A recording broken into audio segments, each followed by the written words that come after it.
is going on, ladies and gentlemen? My name is Veigar, and I've got another High ELO commentary for you guys, and I'm doing something a little bit different here. This is just a random North American, like, Challenger Diamond game. It's very high ELO with some very skilled players, but what I thought I would do is I would try to focus on some interesting champions and try to do kind of a commentary on them. So I am noticing that this player, Gillette, the mid laner, is going as Veigar in the mid lane. Haven't seen a lot of Veigars recently, so I thought it might be an interesting idea to not try to focus on just getting like famous players to do commentaries on, but maybe just trying to find some champions that I can do a commentary on, which maybe you guys can learn something about the champion when you watch a high ELO player play that champion. So let me know if you guys think that this is a good idea. We'll see how the game goes. I'm also looking for, on like my replay thing that I use, if there's a really weird team comp or something like that, then I'll try to record a game of it. But looks like Yasuo being caught out a little bit up in the top jungle. Nothing really going to come from that one.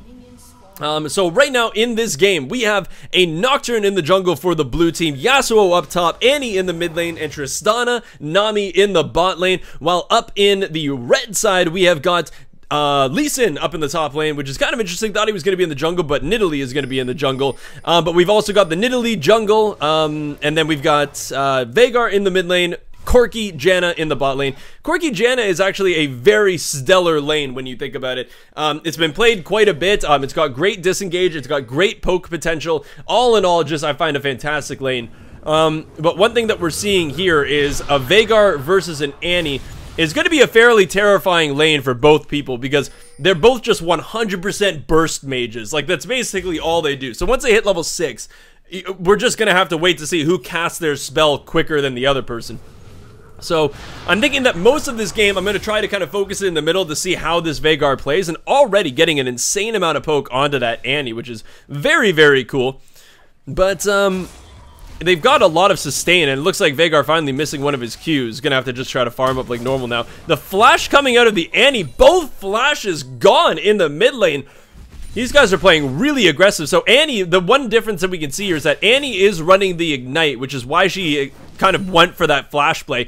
Because if she flash got her Q off and then ignited, Veigar would be dead. Veigar's running with a teleport in the mid lane, just making sure that he can get those roams on when he needs to.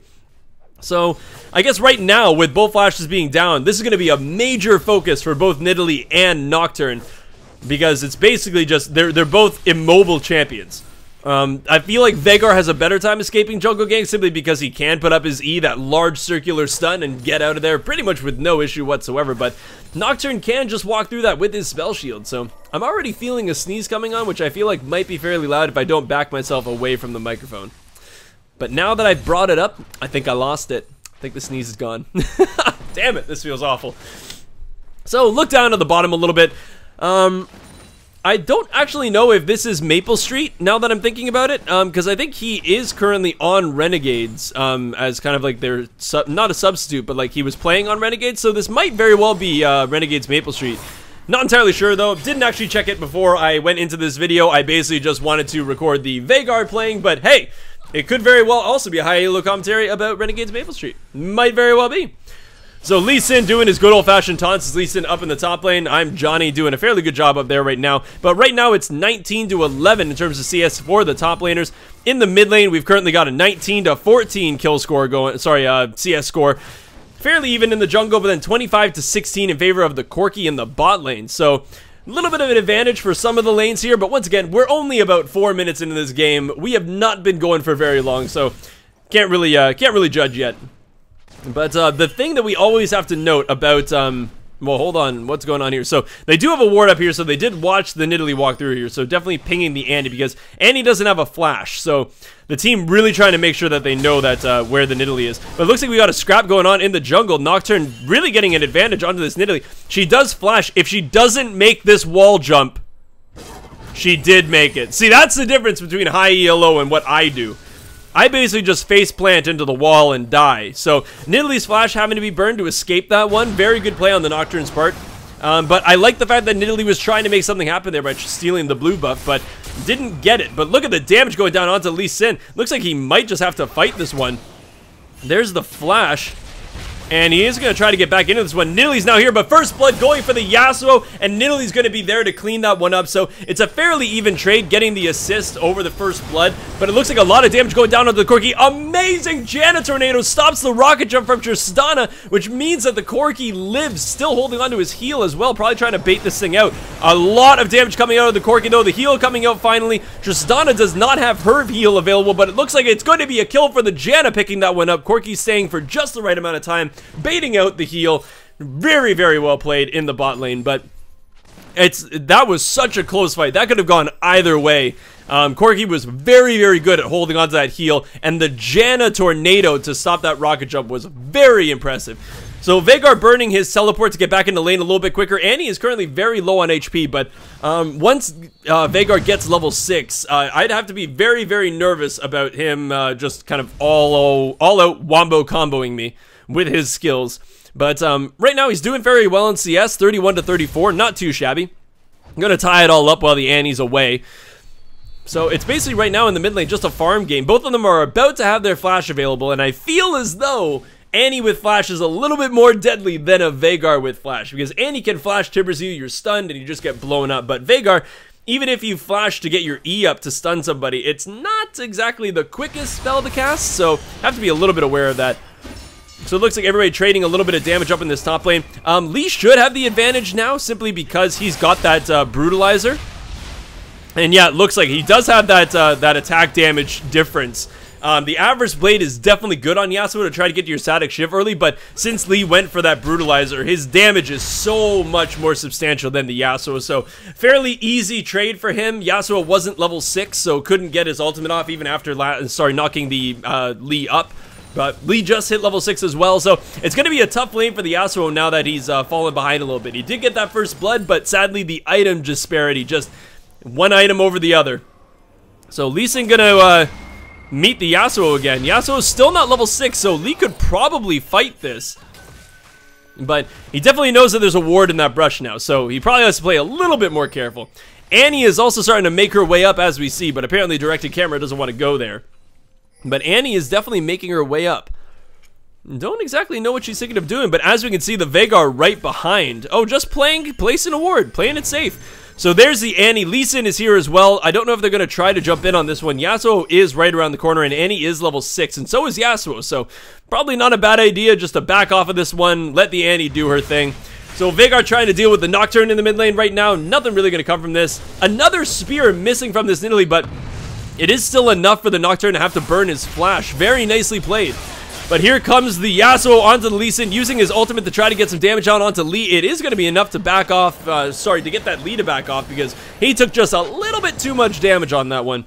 But Lee Sin still has his, almost has his Ignite, but he does still have his ultimate. So it looks like the ultimate coming down from Nocturne onto the Nidalee, not going to have anything going for that one, but it looks like Lee Sin might want to try to fight this Yasuo. But Yasuo just doing a fantastic job. Okay, well there's the kick. He is going in. He's going to try to fight this one, but it is going to be the Lee Sin coming out on top of that one. Great play from him. Just a little bit too much damage for the Yasuo to deal with. Looks like the Annie going in, steals. Oh, no, they don't steal the dragon. Veigar picking that one up, but Annie flashing over, getting the kill onto the Nidalee, but now Annie's in a precarious situation. Ultimate going to be used by the Veigar, picking up that kill onto Annie. The exhaust going down onto the Nocturne as well. They're going to try to kite him around with the red buff that Veigar currently has, and that's going to be a double kill for our boy Veigar in the mid lane. And with all this going on, it looks like Maple is trying to chase down this Tristana, who's currently very low health. But Maple's also very low mana, so it looks like that's not going to be a kill for Corki. But they do know where the Nami is, but it looks like they're just not going to be in time. Oh, is he going to check this brush? He is. Not gonna hit her, though. I like Veigar for going for that, but sadly, just not enough. And it looks like Nami actually trying to kind of be a little bit of an annoying prick, trying to keep the Veigar there. But all in all, this has been a fairly good game coming out of this red team. The early game has gone really, really well for them. They've gotten the kills that they needed, but Nidalee, oh girl, oh she got her flash though. Manages to jump over the wall with the flash, and that is going to be one safe Nidalee. And there's another fight going on in this top lane. Once again, Lee Sin fairly dominant against this Yasuo, but a lot of juice coming out of the Yasuo as well. He's got a, oh! Where did Where'd it travel to? Oh, it's still going. It's still going. Boosh! That was epic. It was so funny just watching that thing. So, basically, Tristana really wanted to try to get to that low health Veigar as soon as possible, but sadly just not quite enough to catch him off guard. He did manage to get back to base. So, Nidalee, once again, going very kind of aggressive on these spears and also on the invades, but not landing any of the spears that she needs to land.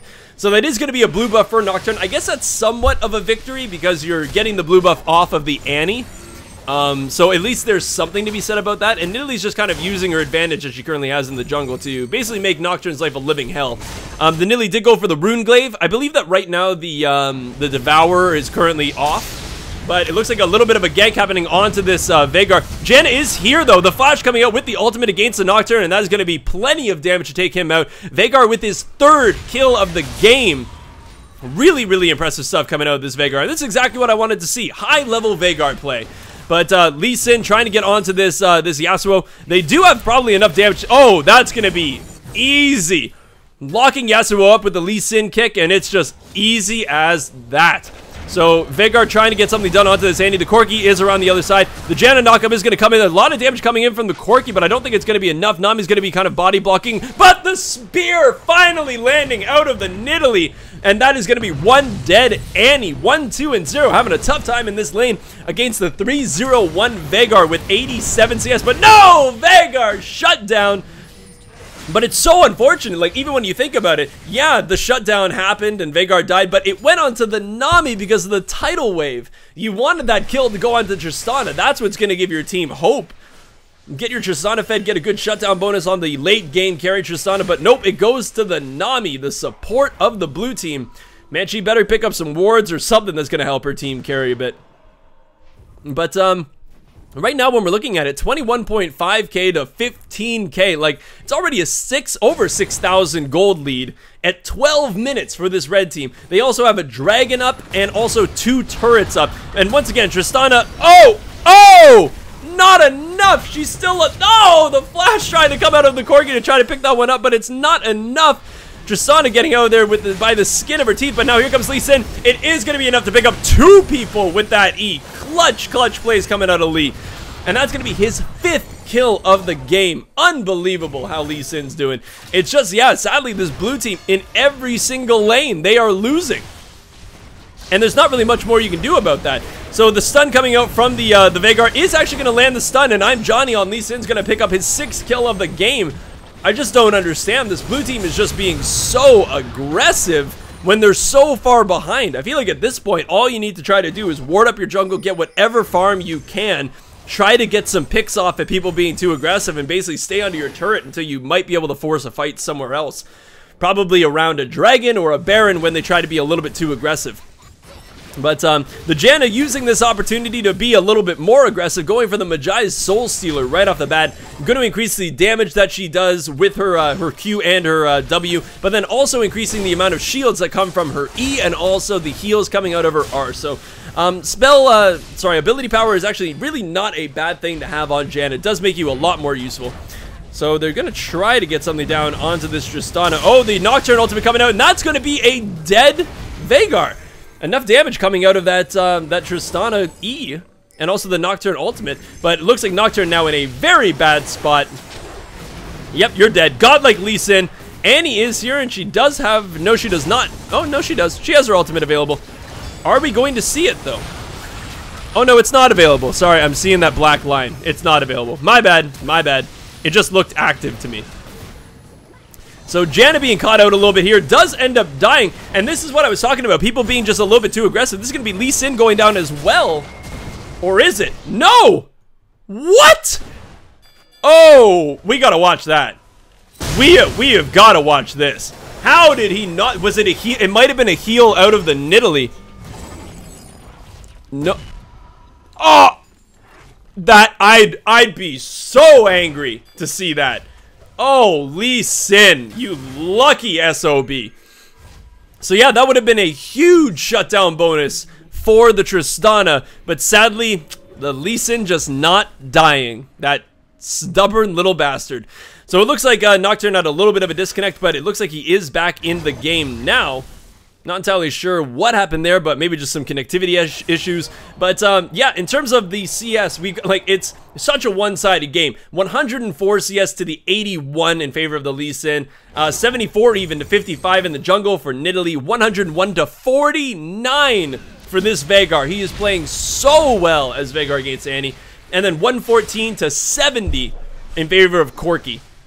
It's just, it hasn't even been fair. And I think that, especially in the mid lane with that Annie versus Veigar, it really depended on who got the early lead. And the fact of the matter is, Veigar did get that little bit of an early lead with, I think, the first kill that happened.